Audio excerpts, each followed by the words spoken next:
السلام علیکم، فخر نیوز کے ساتھ میں ہوں سعدیہ بطول۔ سب سے پہلے شامل کریں گے آج کی اہم خبریں۔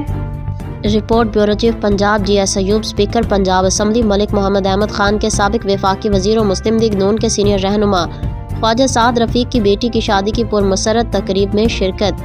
شادی میں سابق وزیر اعلیٰ پنجاب میاں حمزہ شہباز شریف، چیئرمین سینٹ سید یوسف رضا گیلانی، وفاقی اور صوبائی وزراء اور دیگر معززین کی بھی شرکت۔ اس موقع پر اسپیکر پنجاب اسمبلی نے دلہا دلہن کے لیے نیک تمناؤں کا اظہار کیا اور خواجہ سعد رفیق اور ان کے اہل خانہ کو دل کی گہرائیوں سے مبارکباد پیش کی۔